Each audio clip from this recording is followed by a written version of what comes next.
Welcome to Jacked and Dirty, a show about wrestling.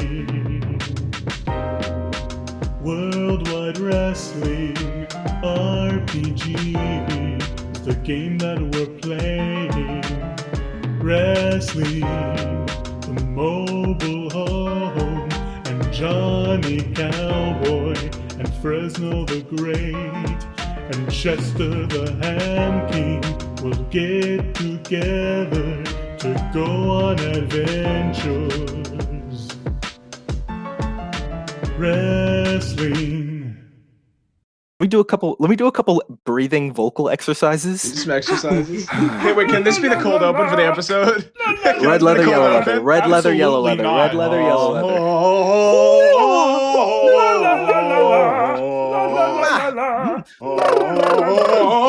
Okay, we're ready. My mother made me mash my M&Ms, bum bum. My mother made me mash my M&Ms, bum bum. My mother made me mash my M&Ms, bum bum. That's not real. That is real. They had me sing that in vocals. Nope. There's also Just complete denial. Nope. Okay, let's fucking start. Jesus Christ. Okay, yeah. It was funny at first, but now this cannot possibly be the cold open. No. Welcome back to J&D, Jacked and Dirty. At no point was this going to be the cold open. You can say that as many times as you want. I am not putting that in the episode. Why not? Please. Mama, me, mama. I'll see if I can salvage it somehow. Hello, everybody. Welcome to another episode of Jacked and Dirty, a worldwide wrestling podcast. This is real. This is actually This is happening. real. This is happening right here, right now, This is live. a dream. This is a dream you're having. You're I'm telling your me this is host. real in the real world? Every time you watch this episode, it happens for real. I'm your host, your GM, your Gabe Master, Gabe. And That's funny. Yeah, I don't know. What did I usually say? I don't know. You gave it over to us. It's a Saturday, the sun's out, and we're ready to play baby, we're ready to fucking party. All right. Yeah. All right. So, yeah, this is great. Let's go ahead and go to the table. It's another episode of our mini series. Oh yeah, it's another episode of our 4-part wrestling mini-series. WrestleMania! Because WrestleMania's coming up. I think it's like, I don't know, like a week or two. I don't know anything about wrestling. Logan Paul's gonna be there. It's gonna be pretty Yeah. wild. Yes? Logan Is Paul's legitimately gonna be there. I'll be great. there. Yeah, Ethan will be there. Creator of I'm gonna go California fight Logan Eggman. Paul. It's gonna be I'm great. fighting Logan Paul in the He's ring. selling shirts, He's selling shirts at the merch table, baby. stickers, water bottles, all that stuff. That's mobile homes merch. It's just No, it's California actually mobile home. Logan Paul's merch. I'm selling Logan Paul's merch. Yeah, I'm working his Yeah, merch. he's his little merch boy. It's pretty fun. He's actually the Ethan. Fun fact: he's a #1 Logan Paul fan in world. This is what he said that I had to do to get into Team 10. So I'm just, you paid for Team 100. You tried to get Yeah. to Team 100, didn't work. Now you're going for Team 10. yeah. Solid. So here I am, Ethan's a maverick. absolute maverick. Yeah, speaking of Ethan, go ahead and introduce your character, man. All right, this. what's up, guys? It's me, Ethan. I am here today playing a veteran wrestler, the mobile home, and our what are we calling these facts? Just the really Like real real wrestling wrestling facts. facts. Real wrestling Really real facts. wrestling facts Yeah. is that the mobile home's childhood hero when he was a wee lad watching. Or I guess he was listening to wrestling on the radio, you know, because there was no such thing as TVs back then. He would get like monthly wrestling magazines. Yeah, and his hero that inspired him to hop in the ring was the pile driver forehead kid. You know, back in the day, like names were really long and convoluted, so I don't really want to get into that. But it was like, yeah, he just had a really big forehead, and he used it a lot. You know, did like diving headfirst at people. I don't know, and he thought great. that was inspirational because he too had an abnormally large forehead for a child his size. The dive kind of inspire his like jumping belly extending move. Absolutely. Iconic Like, move. I think a lot of Mobile Home's signature moves are like just throwing his body at his opponents, and I can definitely see some influence from the pile driver headed, four-headed kid. That's great. You know, he would read August, he go would be ahead. reading those magazines, and he would go, "I can't believe this happened 3.5 weeks ago. That's crazy." He would say, This is so- "Golly!" And he was This still a was kid. so He sounded cool. like that. But August, go ahead. All right, that was hi. I'm playing Johnny Cowboy. Did you introduce your character, Johnny Cowboy? Man, the cowboy, hardcore. And when he was growing up in upper class Connecticut, he with his 1% family and his button-up shirts, he would be told in the so he was obviously an adolescent around the 80s and 90s sort of thing. So he would turn on the tube and watch some MTV wrestling specials, and he would see this guy, his favorite wrestling man was was the Joker of the East Coast, and this guy was That's That's his name. That's his name. The Joker of the His East name. Coast. And he was a Wall Street banker type character, but with a bleached, sort of powdered white mime face. And his signature move was going, "You just got stocked, broker," and then he would raise his foot up really high and sort of kick the other guy in the head with his heel. And this is the Joker of the East Coast. Okay. The Joker of the You could have called him the broker of the East Coast. East you know, Coast. stocks, Why but, did you That's just- not but his it's name. just the That's Joker. not why his didn't you name. just why did you just call him the broker? No, keep it the Joker. Yeah, it's great. That's what I full want. name- That's what we his need. full name is the Joker of the East Coast. There was an arc with the sad dancing child, which is another wrestler at the time, where Classic. where the whole thing was he came out sat on a big ladder and he said, "You're the broker," and the Joker of the East Coast said, "No, I'm not." And then they had a whole sort of fight about that. Hi, I'm Harrison. I'm playing Fresno the Great. He is a provocateur wrestler with a wizard theme. He too had a hero as a wrestler. Before he got into worldwide wrestling, when he used to play in the sort of underground, he had a friend named Party Lori, who he really looked up to, and Party Lori. He had a great bit where he used to creep around the ring, brewing like witches' potions, and then he would throw them in people's face and just watch it sort of burn away. It was really inspiring. And he said, "I'm going to hurt you with my witch's brew." And he was very much an inspiration to Fresno, and they were good friends. And he really took, because Fresno is pretty new to the whole thing. Party Lori really took Fresno under his wing and sort of taught him the ropes until he was one day tragically beheaded by a wet towel. Oh no! A wet, Oh. Party Lori. Whoa. a wet towel in like the locker room. What the fuck? Yeah, Yeah, it what was they it was just sort of some classic locker room. You know how boys are, some Horseplay. Yeah. and Classic it horseplay. went wrong. He got Got a towel little whipped rat- and his head got came clean razzed. off. That's what it's like in the underground. Yeah, That's just how it is. dangerous place. You fell down into the underground? Okay. Welcome to the underground. Oh, that what's was the- All right. All right. Okay, Nick. hey, yeah, I'm Nick. I'm gonna be playing the Ham King, who Nick is is dying right now. he's a bit of a corpo wrestler. Nick is Yeah, this- deflating before our eyes. Nick is Someone becoming unplugged he's Nick's becoming cord and slowly dehydrated. deflated This his is dribble. Nick's last episode. He's on life support. Please, please- it's my dying wish when I die. Replace me Just with give us Matthew the Mercer, listens. Give us the please. views, please. Nick has been taken out of his watery enclosure and he's drying up on land. Hashtag do it for Nick. Yeah. Okay. My character is the owner of a ham company. He's a buff old man who is wrestling to promote his ham company that is failing. His real wrestling fact is his favorite wrestler as a child is the Green Ogre. He was a large man who would strip completely naked and paint himself green, and then just sort of lumber onto the arena and just I sort of remember him. moan and groan, and just sort of wave his arms around, hoping that he would hit someone. Oh god, I'm an ogre. I remember that they'd try to like climb on top of him and like scale up his massive body, but Yeah. nobody could ever Mobile topple home. him over. The mobile He home was had a Yeah, just no, too they would green. scale That's his the Green body, Ogre. and then that Shadow of the Colossus music would play, and then they're like, "Nah, never mind. This joke The isn't pile good." driver headed kid clashed with the giant green ogre. Green a few Ogre. times. The giant green ogre. And not even his forehead could knock him down. It was Oh, Yeah. crazy, man. dangerous. I remember that character. whole that marketing campaign because he had alopecia. He was totally hairless, and so it just said shaved in green. It was a big picture of the Shaved green in ogre. Oh yeah. That's good.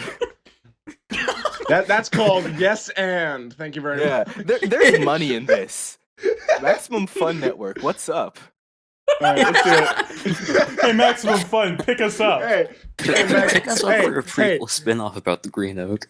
hey, Earwolf. Yeah, Hey, I'm pretty Earwolf. good at Hit me this. up. We're pretty good Gabe, at please this. save us by starting the episode. Start the please. episode. Start Okay, the let's jump music. in. Music here. Go intro.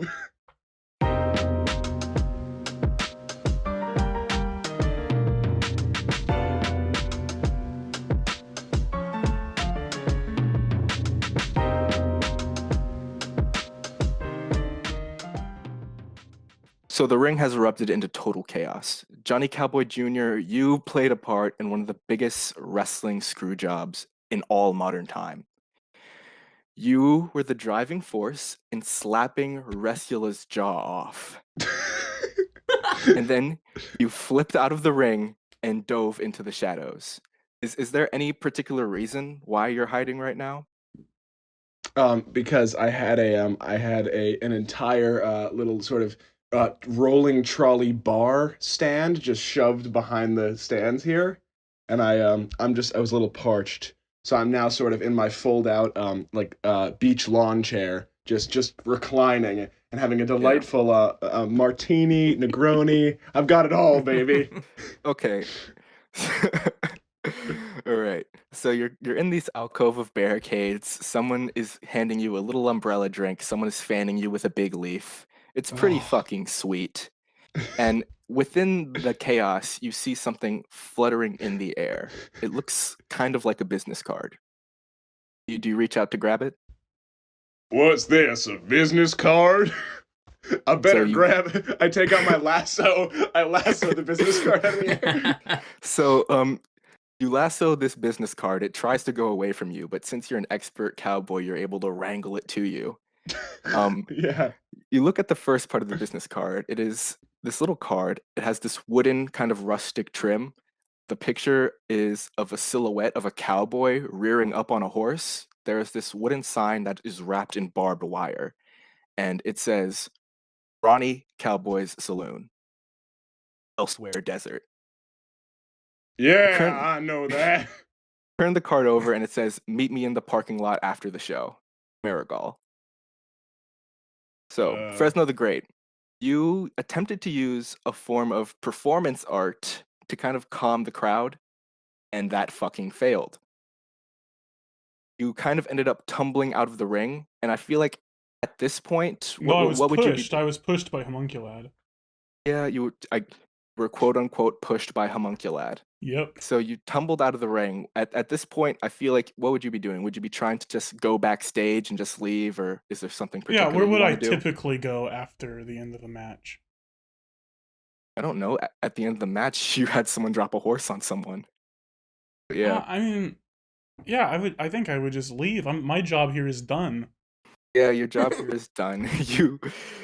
You tumbled out of the ring, and now you are starting to head backstage. Yep. Mobile home. You're in a heap in the middle of the ring. Feel like you've kind of done this big kind of belly flop move before, and you've failed in this move before, so you've kind of devised a way not to kill yourself.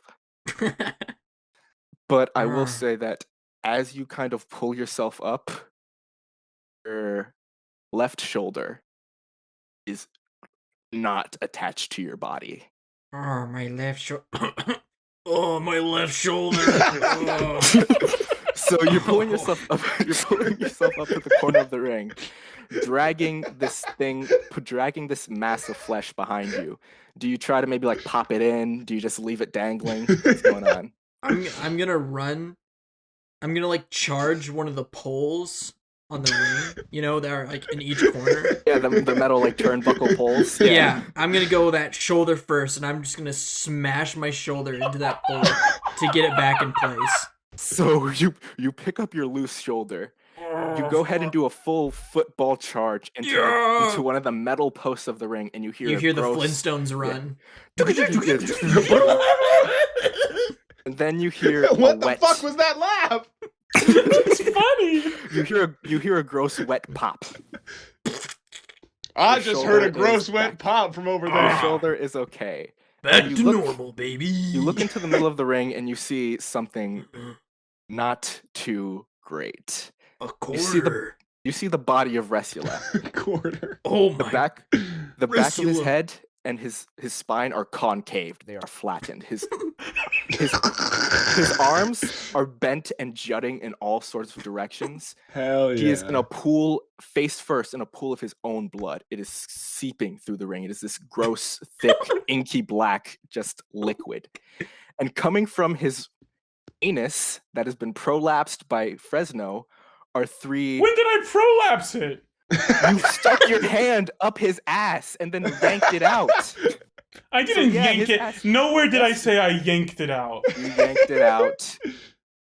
His prolapsed anus.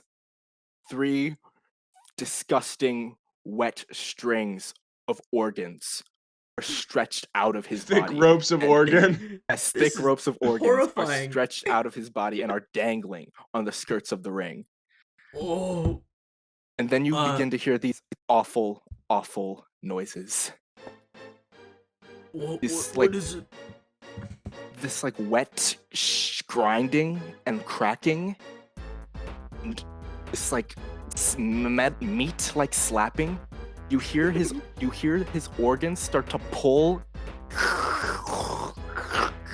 into his body like someone slurping up pasta. They just go into his body and he is beginning to fill back and inflate. His arms just straighten out and he goes rips Oh. the canvas, it shatters the wood and it bends the metal. He stands up, his face and upper body covered in layers of this inky black blood, his serpentine tongue lashing out into the air. His jaw is still on and is constantly leaking blood. You see like flaps of flesh and tendons move as he breathes. He lets out this disgusting, guttural, wet roar, spraying your face with blood. You watch as his fingers extend and sharpen into claws. He jumps at you. What do you do? Well, while he's jumping, I pull out a whiskey flask out of my prison pocket, and No. I take a look at it, and then I turn away from it, cover my eyes, and pour the whiskey out on the floor. Because I just can't believe what I'm seeing, and I'm like, it has to be the alcohol. You know, it's like that classic bit.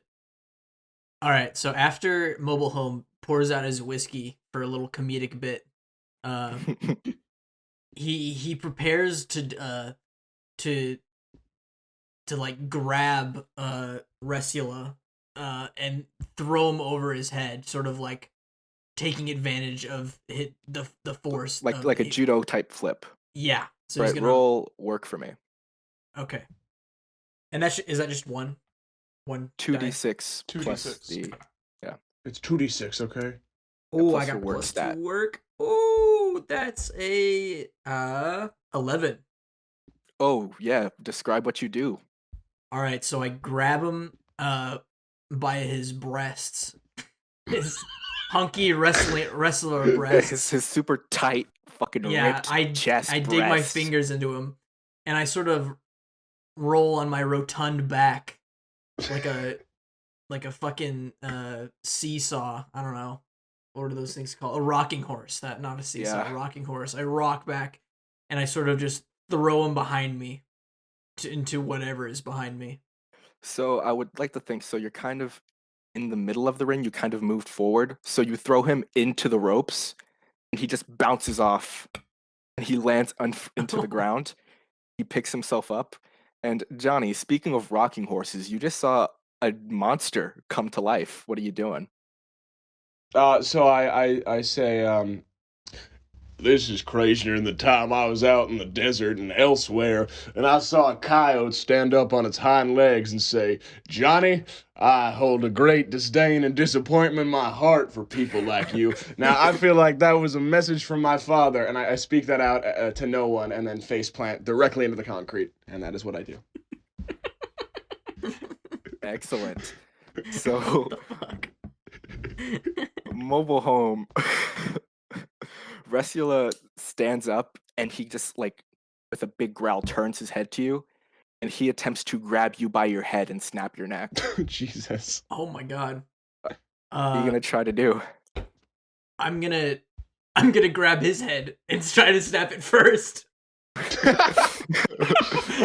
So Not if I can do you first, Restula.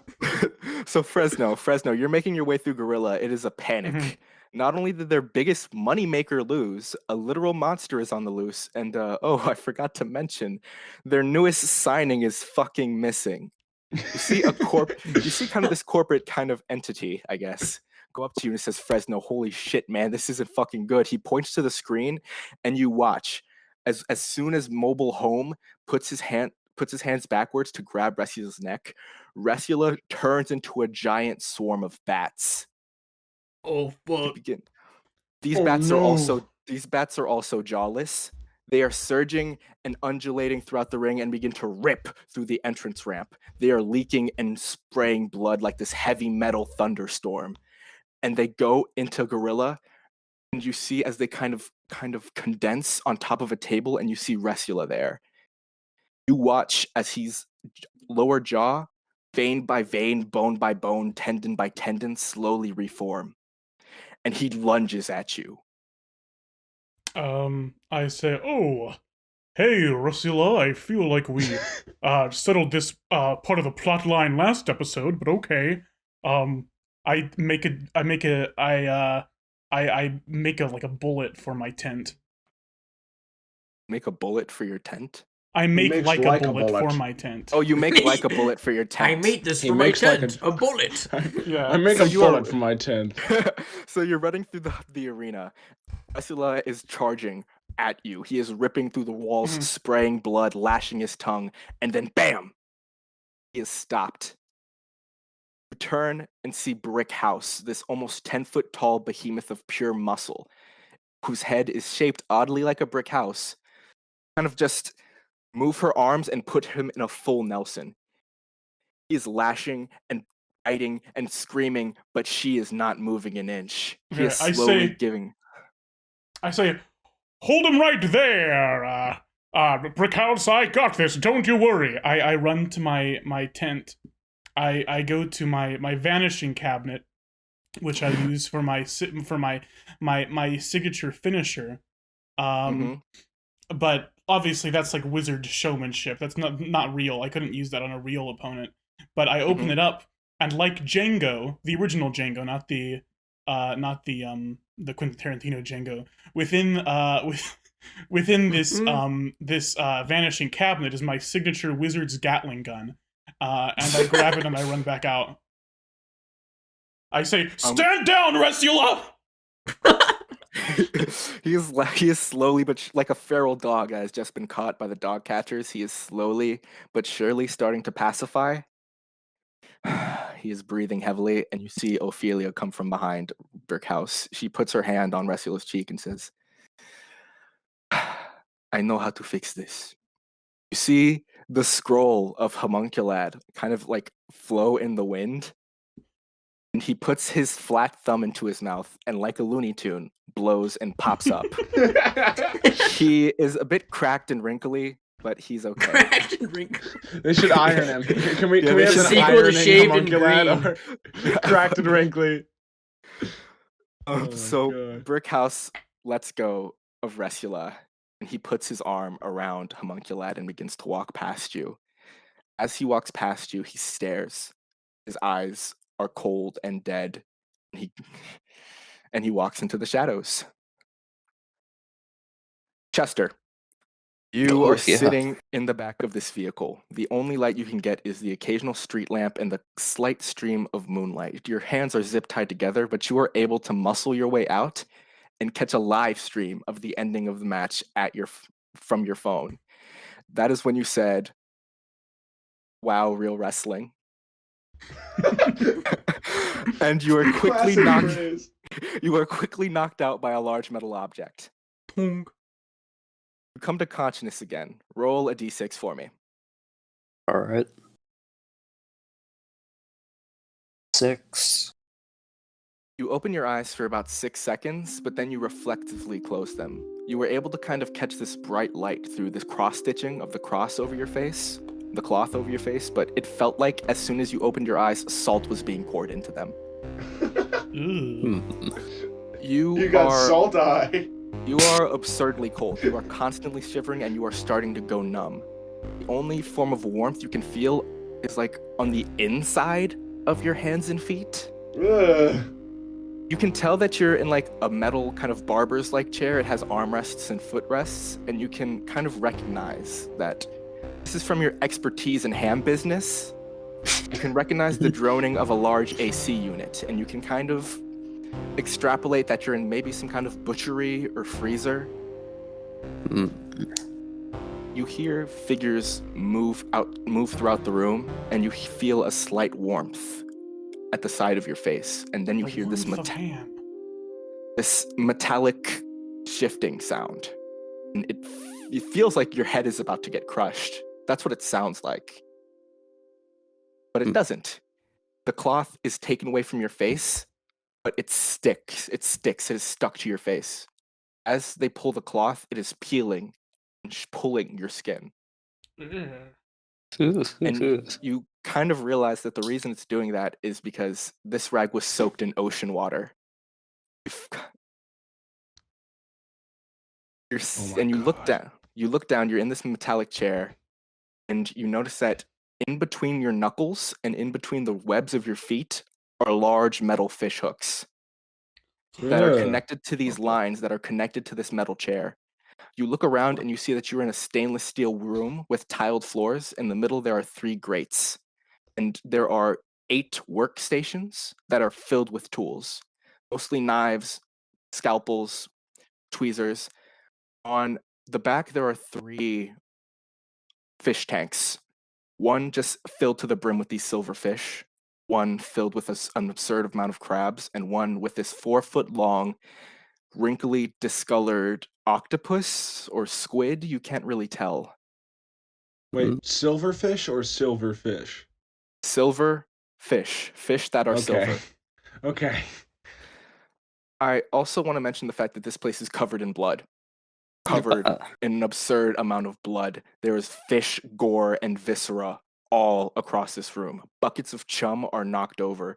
Blood is leaking from the work tables into the grates. There are fish, large fish hung from hooks in the ceiling, ripped open. Their organs are splayed out all across this room. And you see 4 individuals.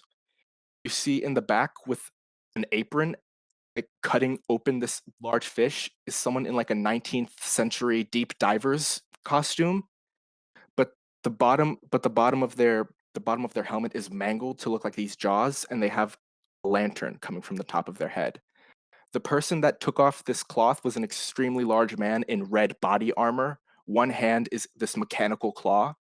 In the back, you see this very gaunt individual, almost like a gray alien, but more muscular, wearing kind of this wearing this 19th century kind of swimwear, which is a boxy shirt and shorts in like striped. They have one beach ball and they're throwing it from one hand to the other and balancing it on their nose.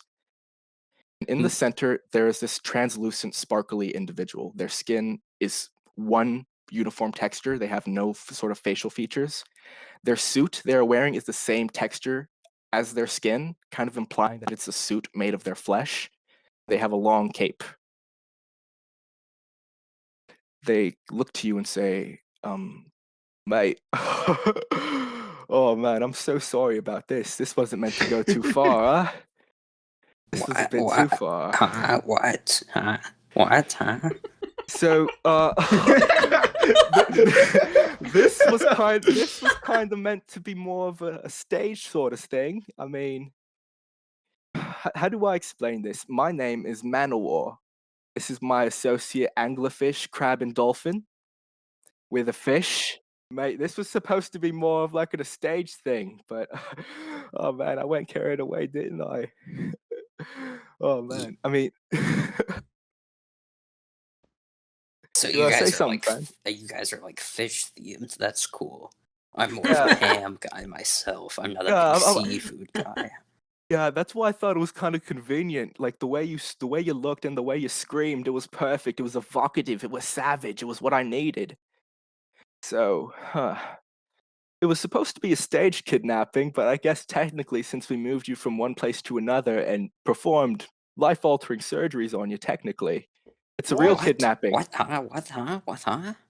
Well, not What, huh? life-altering, but we did, cut you open slightly. Well, are you gonna try to kind of struggle your way out, or are you just gonna let them talk? That's what I I'm want to know. gonna flex my massive roided out muscles and try to break out of these restraints. Roll real for me. Real. All right, that's 2d6s, right? Yeah. Yeah. Let me find what my real stat is. All right, that's gonna be 8. 8. You're able to get your hands out, and as you get your hands out, you are ripping through your own skin. These fish hooks are leaving gashes in between each and one of your knuckles. Your hands are free. What are you gonna do? Why'd you Gonna do this sock game? the fish dude in the face. So as you sock Manowar, his head is weird. It's like you're punching it's like you're punching a waterbed, and also as you punch them, your hand starts to burn. Your hand starts to burn, and you look at your hand and it's boiling and blackening. Do you keep going? You also No. Okay, so you lean back, and Manowar begins to talk. I kind of got tired of the way wrestling was. Everyone knew the ending, everyone knew our real names, and I thought, hey, we have to turn this shit upside down. The only way to bring it back to its right side up is turning it upside down again. So, I got some like-minded individuals and I found the perfect victim. You. But there was one fucking problem. You fucking lost. You see Crab lumber to the back of the fish tanks and they open the tank with the octopus in it. They put their hand in it and the octopus begins to squirm and you hear thousands of voices in your head. A familiar set of thousands of voices. They are screaming.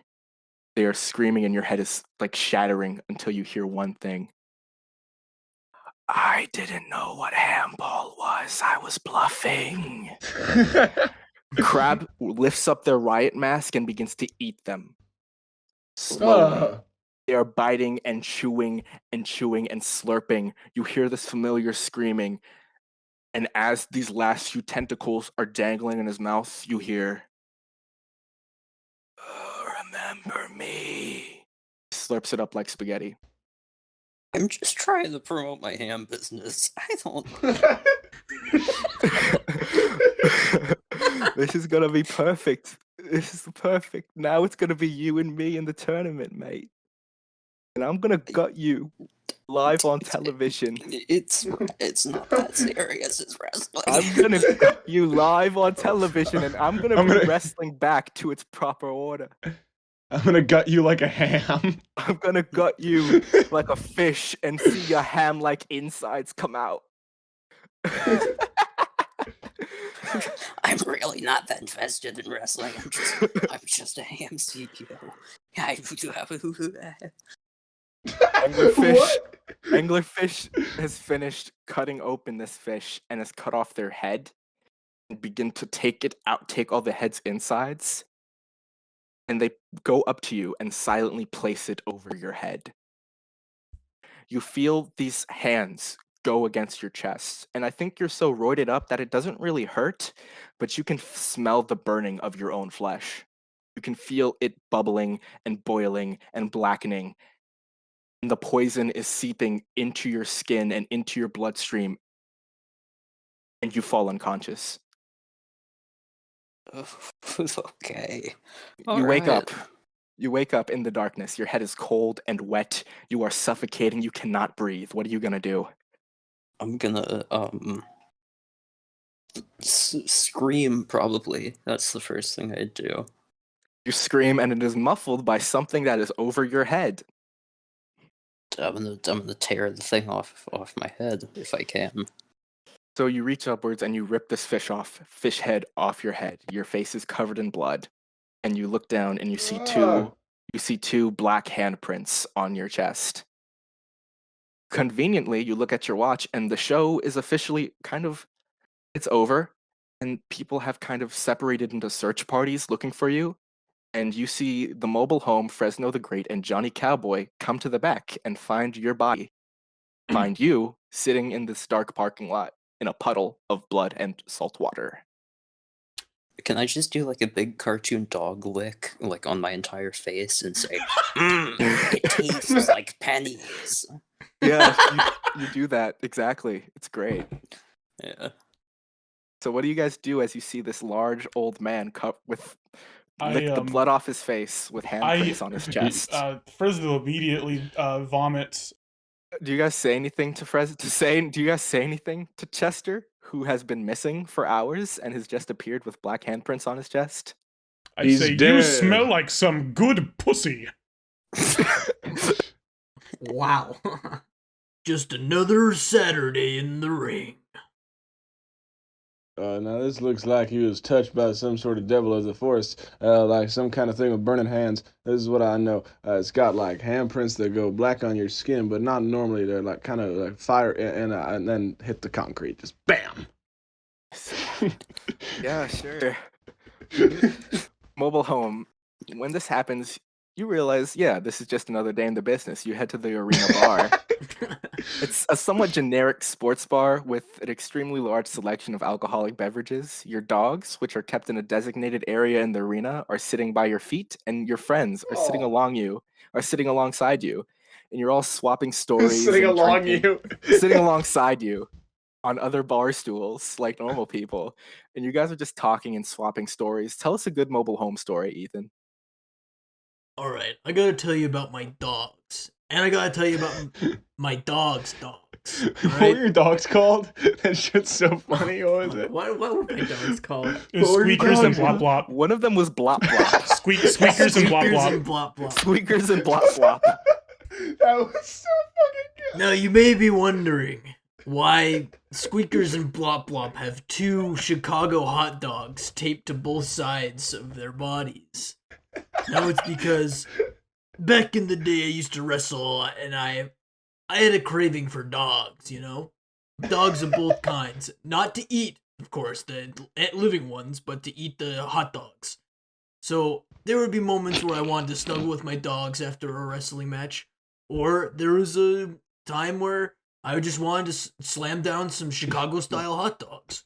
So I kept saying to my people, like, bring out the dogs! Where are the dogs? And every time I meant something different, whether it was snuggling with my dog or eating a hot dog. So I came with the brilliant idea of taping hot dogs to my dogs. So when I ask for my dogs, they'll give me both kinds of dogs, you know? So That's it just works out like that, you know? That's awesome. That's just what years in the business teaches you, you know? Mm-hmm. You and your friends keep throwing back drinks and swapping stories until the bartender says that it's time to go. You all make your way out of the arena into the back parking lot. As you walk, you take your big, beautiful championship belt off your waist and into this really nice, like, velvet drawstring bag. And you all give each other a parting hug and go your separate ways. What does the Miss mobile home you. drive? The mobile home doesn't drive, he walks. He walks. So you grab your modular home You put the chain around your neck and you start walking. I put it around my mouth actually. You put it in your mouth like a big horse and you start walking. And I go on all fours and I start walking into the sunset. You're going to your next destination, Chicago, Illinois, on all fours. What do Squeakers and Blop Blop do? How Why? do they go? They're on my Why is the shoulders. mobile home going to Chicago? Because that's the next wrestling destination. You travel Oh, across the okay. country. Cool. Squeakers and This Blop is a Blop good go into prep the mobile workout. home, I guess. I gotta pull my home to Chicago. So you're halfway there. You're halfway there, and you find a rest area. You go ahead and set up shop. You go into your home, and you begin to go into your humble abode. This kind of nice mobile home. It's go not into your- nice. Okay, this shitty mobile home. There you go. You Is it do like your the night- Is it like the Brad Pitts thing from Yeah, it's the Once Upon a Brad Time in Pitt. Hollywood?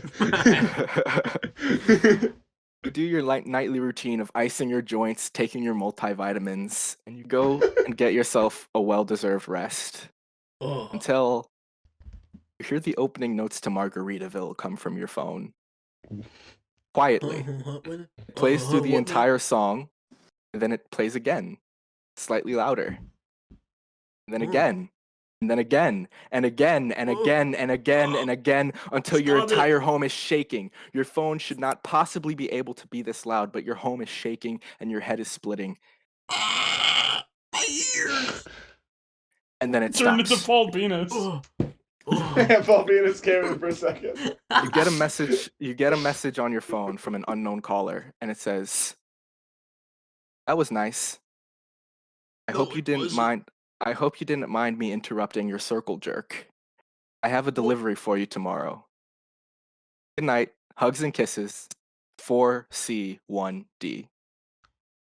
Or C1D. Oh, I think- acid! Acid! Yeah, exactly. Good job. Wait, 10 points for Gabe. you, August. Gabe, did I go and go to my meeting after the thing? Well, when I go to you, you'll see what happens, August. Okay! So you reluctantly go to bed. You try your best to sleep. And as the sun streams through your window, you hear this humming. You look into the window and you see what looks like a drone carrying a body-shaped object. What? Drone carrying some sort of body-shaped object. It lands at your door, it drops the body-shaped object, and you hear screaming at your door. What do? I rush out and I pick up the body-shaped object. As soon as you try to pick it up, it sends you a shock. I try to pick it Person- up again. It sends you a shock. One more time. So what Third time's a charm. you get a shock. All right. From what you see, This isn't is working. kind of from what you see is kind of this high-tech full body blue straitjacket that goes all the way from head to toe, all the way to their neck, and on their head is what looks kind of like a vacuum sealed Daft Punk helmet with kind of this black screen face. The straitjacket shifts, forcing them to stand up straight, and as they are screaming, an electric shock goes to them, forcing them to shut up. And you see, like the Titantron, the screen starts to break and shift, and you see multiple letters and multiple fonts and colors, and it says, "Hi, mobile home. I wanted to interrupt you because I was tired of seeing all the decay in the ring. I'm tired of seeing you with that belt. I'm tired of seeing you win. I'm not going to let you bury me."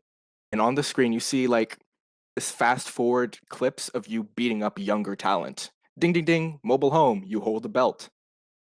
It says, "I'm going to make sure that when I'm in this tournament, I'm the first one you fight. And I'm going to steal your hopes from ever getting that belt again." Whoa. What do you do as you read this? Well, I pick up my dog.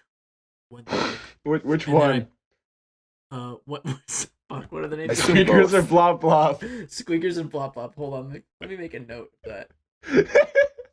You described them as pit bulls as well, so you're picking Yeah, up a two pit bull. pit bulls. Two big pit bulls. This sounds like the work of the Joker of the East Coast. I pick up a dog, and then I take one of the hot dogs off of that dog, and then I start slamming it down in my mouth, and I say, a worthy challenge. Okay. It says, can't wait to beat you in the first round of the tournament. XOXO, winky face for C1D. ... I also have a surprise for you. Oh, At the neck of the straitjacket, there's a collar, and the collar extends, forcing their neck to straighten out. You see Ugh. 4 curved blades. They flick inward and outward. He's gonna watch someone get killed? whoa. The head falls off of the body. Oh my god! Squirt of blood mists into your face. Roll 2d6 for me. It's just like Among Us. Do I add anything? It's a 7. No, just roll 2d6. 7. All right.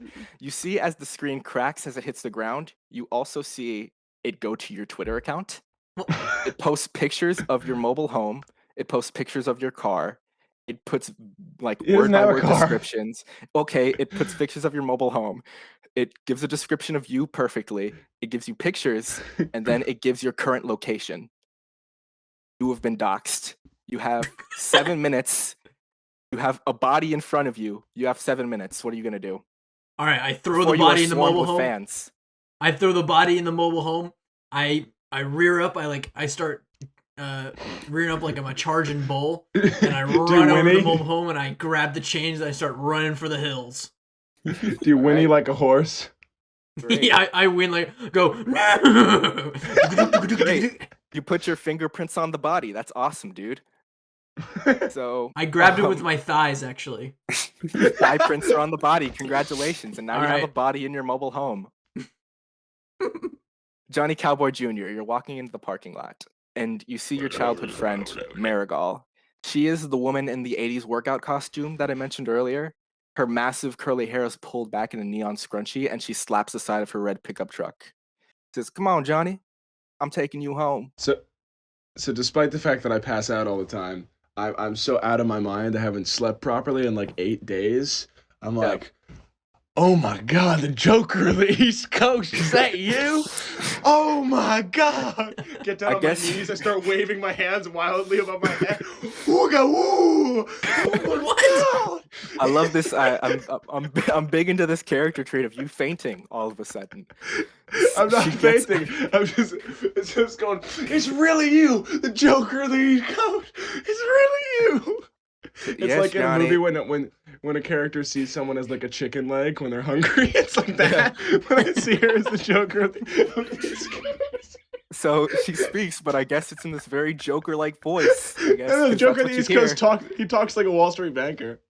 That's that. Yeah, no, Wall Street. Bank. Oh man, he's like, oh man, I'm on so much coke right now. Yeah, it's me, the Joker of the East Coast. Come on, get in my pickup truck, Johnny. I'm taking you home. I'll come with you, Joker. I will. So you I hop in with like I do like a really big cowboy jump, like sort of a saunter, and then one leg goes up really high, and I land both feet on the floor, standing up straight in the bed of the truck. So I guess you're in the car with the Joker. Great, dude. You're driving through California, and it slowly fades, becoming this dusty orange landscape that is elsewhere. A Horse with No Name by America is playing. So I assume that you kind of take a bit of a nap as you drive and drink some water, so you're no longer seeing the Joker. Yeah, like a horse, I sleep standing up, so I'm in the bed of the truck, standing Standing perfectly up. straight, sleeping. He says, she goes, Johnny, I saw what you did last night. I mean, I get what you're doing. I get that you want to do this whole big blooded thing, but there has to be something more to it, right? Well, here's what I gotta tell you. So I was just in the car with the Joker, and the Joker of the East Coast. Yeah, that is. Joker. Yeah, Joker of the East Coast. That was our favorite wrestler growing up, man. Used to watch him all the time. Remember his big briefcase and his big funny pasty white face. I loved it when he put the giant crying woman in the giant briefcase. I loved it. But anyway, what's this all about?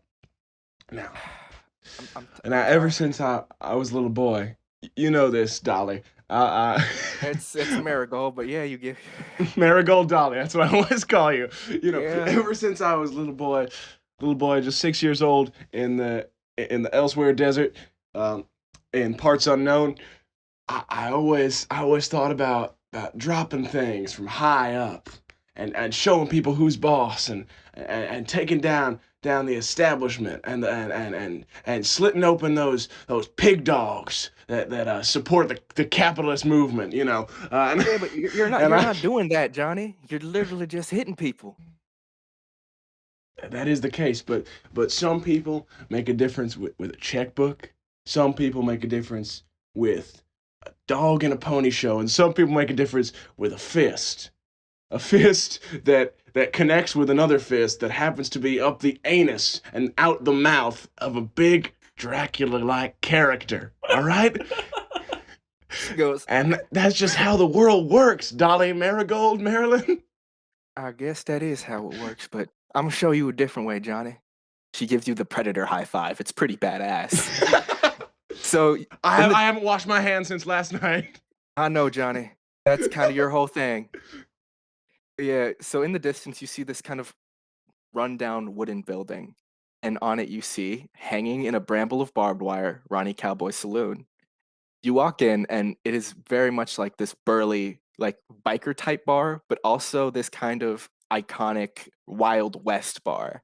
You see cowboys and bikers, this well-groomed bartender, and some little man going at the piano doing a ragtime bit. But one interesting thing is the fact that all of them have blood on their faces. They have I a gash that starts from their forehead and leaks down to across their faces. Some of them are brown and crusty and coagulated, while some are fresh and still dripping in their drinks. They all looked at you, Ugh. and Marigold says, Guys, settle down, settle down. This is Johnny Cowboy Jr.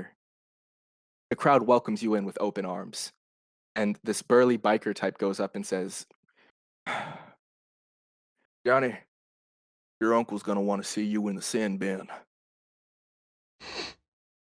I go, oh God, I'm still in my uniform. Give me 1 second. I go out the door of the saloon, the sort of doors that go in, you know. Yeah, the And cowboy I doors. I come back a minute later dressed in the exact same thing, except instead of green, it's blue. So it's a blue hat and blue great. trim pants. I'm like, now I'm in my personals. Anyway. So this burly biker type that you find out is named Lynn is guiding you to this, guides you to the back of the bar through these saloon doors and into this dark chasm. It is torchlit and it is carved from stone. As you walk in, you see this light at the end of the tunnel and you hear the sounds of blood sport, pure carnage. You go in and it is this metal room with white fluorescent lighting and this giant octagon. This octagon, instead of like chain link fence, is a Chainmail. link, is this grid of barbed wire. There are like these weapons with hooks on them that are kind of like bats that have a hook on the end that are kind of like Ugh. strung around the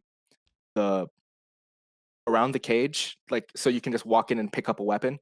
You also see this kind of laser grid at the edge of it, and you see this circle of fluorescent light tubes, and you see two figures battling in the middle. One is this generic cowboy, and one is this man that is covered in scars, wearing black shorts and black boots, bleached blonde hair spiked up. They have one just pure white eye, and this black grease paint just put over their faces. This cowboy takes up this fluorescent tube and breaks it over his head, bashing it into two pieces.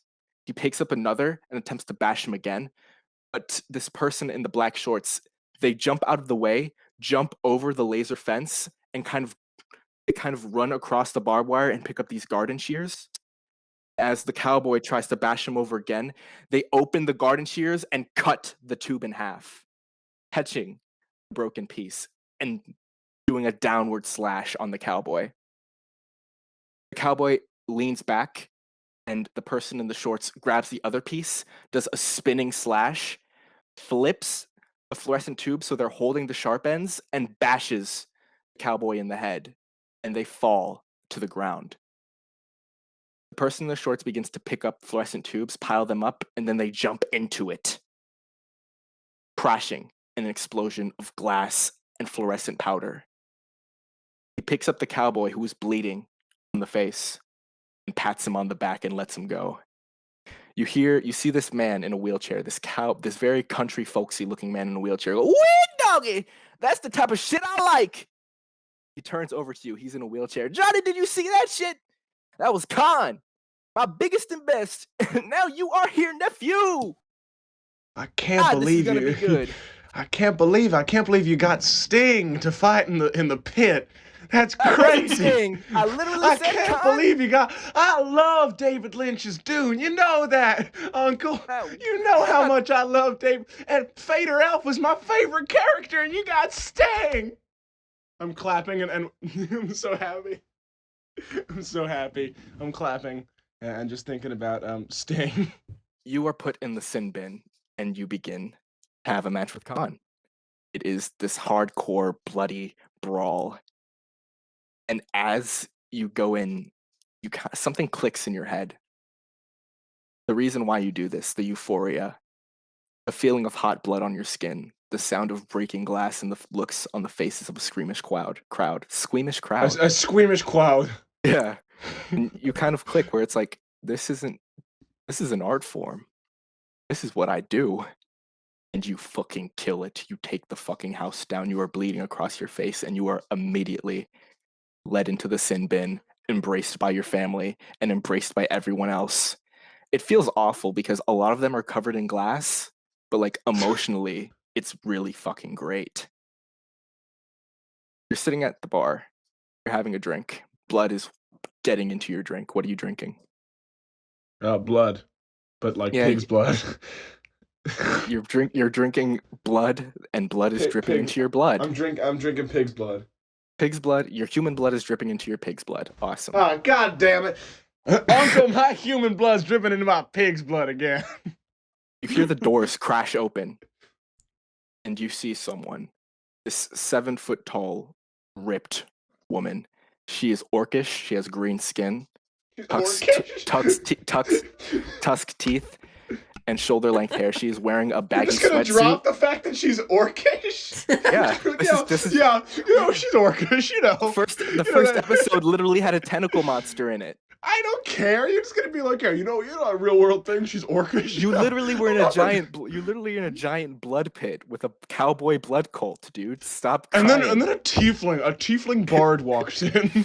She's wearing a baggy sweatsuit that says "All Orc, No Play." And people look to her and they say, "Ma'am, you're gonna have to go through a certain process if you want to drink here." And she says, "Oh man, I'm sorry. I don't do the fake deathmatch bullshit. I'm a real fighter. You know, I do real wrestling, real fighting. You know." They try to swing at her. She grabs their hand midair and breaks their arm. Someone tries to jump at her. She does a judo flip, flips them over. Someone runs at her. She spins around and gets him with a back elbow. And she goes to you. She goes, "Hi, Johnny.